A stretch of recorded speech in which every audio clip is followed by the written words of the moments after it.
Hey, it's Weekly Weird News, and here's the weirdest news of the week. It's Nick Gregorio. I know, I'm joining you. I'm so weird. Don't drink that, Anyways, guys, turns out we owe a big, heartfelt apology to Blink-182's Tom DeLonge, and to Giorgio Tsoukalos, and to Randy Quaid's character in Independence Day, because, guys, it turns out aliens are real. And the MIBs at big government have been keeping it a secret from us this whole time. Aliens! And it's somehow not even the weirdest or most surprising news to come out of 2017. I think it's the most benign. Okay, well, let's try to maintain at least some of our skepticism here. We don't have full double confirmation of the existence of aliens and the government covering it up, but a recent New York Times article did confirm that from 2007 to 2012, $22 million from the U.S. defense budget was used to directly fund what the Pentagon called the Advanced Aerospace Threat Identification Program, whose sole job was to investigate reports of unidentified flying objects. Unidentified flying objects.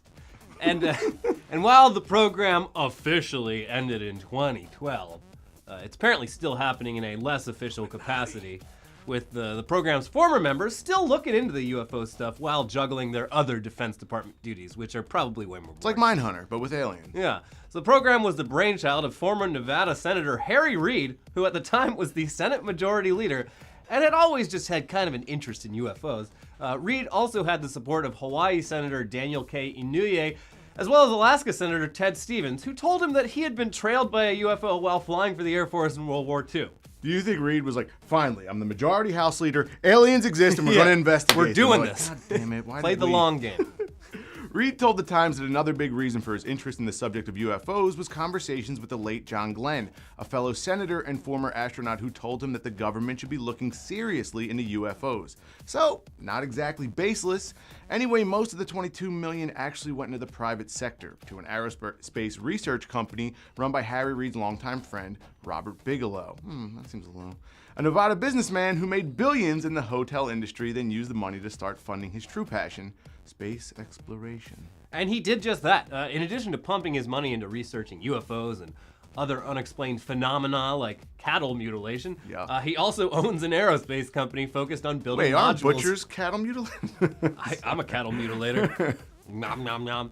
Yeah, he started an aerospace company that builds modules for the International Space Station, including one that's currently attached to it. The guy's whole life story and motivation is fascinating. He says that as a child in Las Vegas, he witnessed numerous atomic tests off in the horizon on the distance, and he decided at age 12 that his future was in space travel. But since he wasn't particularly good at math or science, he would have to choose a different career that would make him rich enough to one day start his own space company. He says he also decided at age 12 to tell nobody about this plan until the time was right. I have a similar plan. It's to be Batman. Yeah, I didn't tell but anyone, you can't tell anyone. Yeah. just Now told I ruined everyone. it. And he literally did that. Kooky or not, you got to respect the guy's ability to follow through on his goals. You've also got to respect that he's the one billionaire with a private space company who openly admits he's doing the whole thing because he's absolutely convinced that extraterrestrials are real and have been visiting the Earth for a very long time. You got to respect that. You know? And further, he managed to secure millions of dollars a year from the U.S. government researching fucking aliens. Yeah. Profanity. Robert Bigelow needs to write a self-help book. I can barely follow through with the goal to take out the goddamn trash bins on trash night. Yeah. And that was last night, and I really couldn't. This I barely. man was a child. It was windy. A child said, "One day I will make billions on real estate to fund my search for extraterrestrials." And his dad was like, "Okay, little Bobby." I'm sure he copped the Lambo, though, before he invested in the space travel. I don't know, aliens, Maybe. Lambo. Anyways, over on the Pentagon side of things, the project was handled by a military intelligence official named Luis Elizondo. He's the one who says that despite the funding for the project ending in 2012, he and some associates in the Navy and the CIA kept the project going unofficially for 5 more years. That is, until he resigned this past October in a letter to Defense Secretary Mattis, the Mad Dog, asking, "Why aren't we spending more time and effort on this issue?" And he also pointed out, quote, "the many accounts from the Navy and other services of unusual aerial systems interfering with military weapon platforms and displaying beyond next generation capabilities." Star Trek: The Next Generation. So yeah, he left, but he tells the Times that the unofficial project is still unofficially happening without him, though he refuses to name names. He's like the guy, it's like the one dude, Bigelow, is crazy. But he's the dude. He's like, yeah, I sort of agree with you. And he's like, you hear that? Aliens. Everything. The dude's like, well, slow your roll. I said I agree with some of what you're doing. He's the Fox Mulder. Bigelow's like the lone gunman. The truth is out there. So Elizondo's efforts to research UFOs continue, though, now in the private sector in a company called To the Stars Academy of Arts and Sciences. And science or sciences? He's joined there by another former Defense Department official and a former CIA researcher who research extrasensory perception, like 11 from Stranger Things. One thing the Times article fails to mention is that To the Stars Academy was founded by none other than Blink-182 member Tom DeLonge. Right? DeLonge. Whose passion for UFOs has largely overtaken his passion for music. So that's why they replaced him in Blink-182. Yeah. He quit to focus on his real passion. Oh. Recruiting disillusioned government agents for his private alien company. You find aliens, everyone's like, wow, that was a good move. You left Blink-182, that's awesome. You don't find aliens, everyone's like, you ever going to come back to Blink-182? Yeah. And yeah, when those guys, they quit their job at the government, they're like, they're not funding this enough. The phone rings, they're like, hey there, it's Tom DeLonge. I got millions of dollars from my albums from the early 2000s. Does he take his lip piercings out during meetings to be more professional, or does he keep them in because it's like, hey, we're a little bit freaky here at the To the Stars Academy of Arts and Sciences? He's probably got a nice formal one and then a casual little Friday spaceship. one. Yeah. But yeah, so what the hell was that $22 million a year spent on exactly? Well, a lot of this is understandably still classified, but the Times does say that Robert Bigelow's company set up buildings in Las Vegas for the storage of metal alloys and other materials that the folks at the Pentagon had recovered from unidentified aerial phenomenon, which that could definitely use some further explanation, because it sounds like there's a bunch of warehouses in Las Vegas full of UFO wreckage. Yeah, I gotta get me one of these. What are they housing in there? I don't know. They just weather sort of, balloons? One sentence. They're like, yeah, and then there's there's a bunch of alien fucking spacecraft just in a warehouse in Vegas. Anyway, back to the. Anywho, weather balloons. The funding also paid for research into people who claim to have been abducted. Have encountered UFOs to see if they've had any physiological abnormalities, as well as interviews with military personnel who had reported sightings of strange aircrafts. But here's something much more juicy. 2 clips of actual supposed UFO encounters released along with the Times article, both filmed by military FA-18 fighter jets, which definitely look like UFOs, what we'd imagine they would look like, though they're black and white and grainy. The audio for one of them features the pilot absolutely perplexed by what he's seeing, though, and that definitely indicates we're looking at something unusual. Yeah, fucking... Pilots don't dick around, yeah, they're not up there with death on their shoulder just being like, I saw a UFO. No, just kidding. Yeah, one of those videos, the Times reached out to the guy, and he was just like, yeah, there was a bunch of weird shit happening off the coast of San Diego, so for a couple weeks we'd go out there and check it out, and there was some random object that was going straight up and down and hovering over the sea, but it wasn't in the water because it wasn't moving with the surf, and every time we tried to get close to it, it would disappear. I'm like, what? Look, that's real. That's a real documented thing, and this is the proof, and anyway, it's unexplained. Yeah, so Luis Elizondo insists that those 2 videos are just a tiny sample of the kinds of things that he looked at while working at the Pentagon. And while Tom DeLonge is pretty dead set on the evidence leading directly to the conclusion that alien life is buzzing around the Earth in spaceships, Elizondo is less definitive. He merely insists that these kinds of phenomena need to be more closely studied and monitored so we can figure out the truth of what's actually going on here.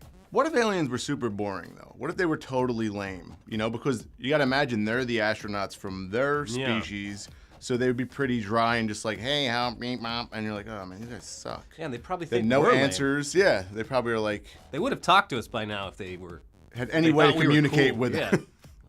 No, we're good. Similarly, former Senator Harry Reid, the guy who set up the whole government UFO program and gave a bunch of money to his friend, asserted on Twitter after the Times article was published, if anyone says they have the answers, they're fooling themselves. We don't know the answers, but we have plenty of evidence to support asking the questions. This is about science and national security. If America doesn't take the lead in answering these questions, others will, like Russia. Yeah. And we're going to have a space race, Cold War, we Star want Russia Wars, making Part friends with 2. the aliens before us? Masha and the Bear, for all you parents out there. You can watch it in English or Russian. Anyway, yeah, Harry Reid and Elizondo, they probably have the right stance to take on this. There's a lot of weird shit out there we don't fully understand, and it's in the interest of science and safety to definitely look into it, but at the same time, immediately jumping to the conclusion that it must be aliens. It's a bit hasty and unscientific. I mean, still, it's hard not to jump to that conclusion, and with all the other crazy shit happening in today's world, you can't really blame anyone for it. But, skepticism. Temper your expectations. No, I think that it's alien. It has to be. I mean, it's either aliens it or it's like is, some crazy deep government agency that's creating Something neat strange. technology that we don't know about. Something's going on. Because if an aircraft can do this and that and stay in one place silently, that's a pretty sophisticated aircraft. Yeah, we should definitely look into it. Even if it was a balloon or a drone or a kite, I'd be like, that's pretty impressive that you have that level of control. And that close to the water without anything happening to it. Maybe it was just a really big fidget spinner. If you showed a fidget spinner to someone in like the 50s, they'd be like, aliens. Ball bearings. I like that, kid. Ball bearings. Heard about those. All right, but let's take a step back from pondering humanity's place in the universe and disproving religion and all that, and whether the truth really is out there, focus on something a little more relatable. It's the holiday season, which also means it's the busiest time of year for package delivery, since more and more people are avoiding the mall altogether and doing all their shopping online. That also means this is peak time of year for people stealing packages off your porch. They're stealing it right now. They're called porch pirates, and they're some of the scum of the fucking earth. Terrible people. Who would do that? That's terrible. One man up in Tacoma, Washington, he'd had enough. He became so incensed about packages being stolen off his porch. Again? He decided, I'm going to do something about this. I'm going to fight back. So he invented the blank box, a decoy cardboard box that fires off 2 12-gauge shotgun blanks if someone tries to pick it up. That's all. And not only does it work at scaring the ever-living shit out of porch pirates, it also makes for great YouTube content. It's like Christmas morning, you hear 2 shots go off, your daughter answers the door, there's a man laying there bleeding, holding a package. It's your neighbor. Hey, I was going to sneak this around the back just in case it was a surprise present. Kevin McAllister, all grown up. Jereme Barrow invented the blank box after having mail-order car parts repeatedly stolen from his porch, and his home security camera footage never led to any action by the police. He decided to take the law into his own hands and design a simple solution. The way the black box works is simple. There's Blank a card box. blank. As far as Blank. There's a cardboard box with a hole in the bottom. The hole is there so that when someone lifts the box, a brick inside the box stays on the ground. That brick has shotgun blanks and firing pins attached, and lifting the box triggers the pins of fire, making a loud noise and scaring the bejesus out of the person within arm's reach of it. I love this so People much. died from firing blanks too closely, though. It's in a box, though. It's totally It's safe. fine. Anyway, as proof of the blank box's effectiveness, Barrow's official blank box YouTube channel is regularly updated with security camera footage from Barrow's own front porch, showing local Tacoma scumbags sneaking up, grabbing the box, and then running away, thinking that they're being shot at. So good. Barrow told the Washington Post, quote, "Someone is trying to commit a crime, and you're able to get back at them instantly. It's a satisfaction I can't describe." Unfortunately, the local police that the Post spoke to said that the blank box sounds like an illegal explosive device. They say Barrow or anyone else using a blank box could be liable for charges if someone reported their encounter with it to police. That's the beauty of it, though. Despite Barrow saying he's deployed the device at least 20 times, there's been no reports to local law enforcement about it, and they can't investigate it unless someone reports it. Turns out, people generally don't report illegal things they encounter while they're in the middle of doing something illegal. It's like how I was trying to rob this guy's house, and I think he might have shot at me. So I saw a package. I thought, I'm going to steal it. And then loud noises. So can you do something about that? I love it. Right? That's like when you rob a drug dealer. I used to do that. Yeah, the best. What are you going to say? I robbed your drugs? Yeah. All right, well, before we get into the weirdest headlines of the week, we've got a quick word from this week's sponsor. It's the Orbi Wi-Fi system from Netgear. Nice. Wi-Fi is something you don't really think about until you don't have it, or it's not working properly. You get video buffering, dead zones in your house, too many devices at once, slowing the whole dang thing down. And with the holidays, there's always more people under one roof connecting their devices and fighting for that precious bandwidth. Well, there's hope for you. If you want better Wi-Fi everywhere, check out the award-winning Orbi Wi-Fi system from Netgear. They say it's the simplest and smartest way to get super strong, fast Wi-Fi in every corner of your home. It's easy to install and can be set up in just minutes. And then you'll be enjoying faster and more reliable whole home Wi-Fi, even in the basement or the backyard. Probably the basement, knowing these folks. Oh, sticky basements. So what are you waiting for? Change your Wi-Fi world and get an Orbi Wi-Fi system from Netgear for better Wi-Fi everywhere.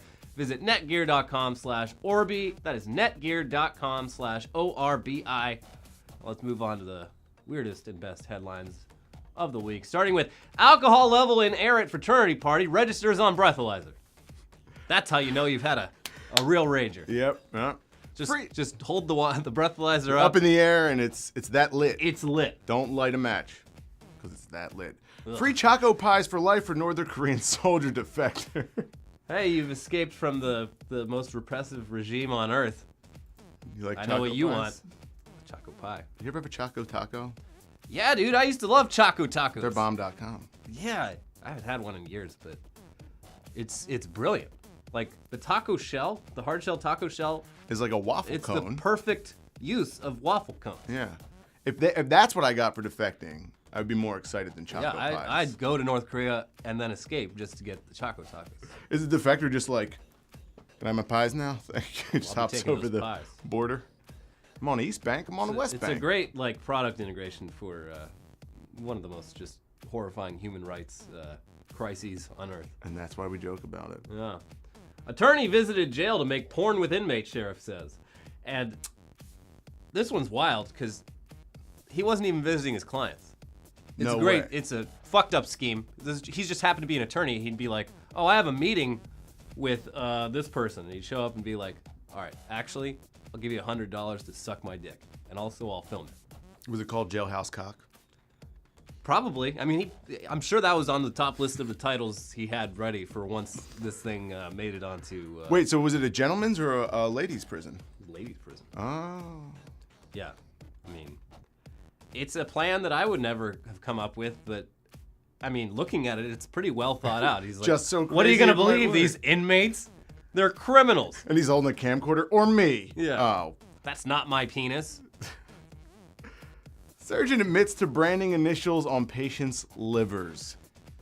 I think that's pretty cool. Yeah, I mean, like, surgery is an art. If you're there, you got the time. It's an art. Few people can do it. You need to have a steady hand. You're literally saving people's lives. But when the aliens come and they harvest our organs, they're gonna be like, who is the owner of... Oh, that's mine. They find the surgeon. Got my initials on it. Yeah, I mean, the guy's going to jail. Are you not allowed to do that? Yeah, apparently it's illegal. But, I mean, I understand the motivation. He was proud of what he had done.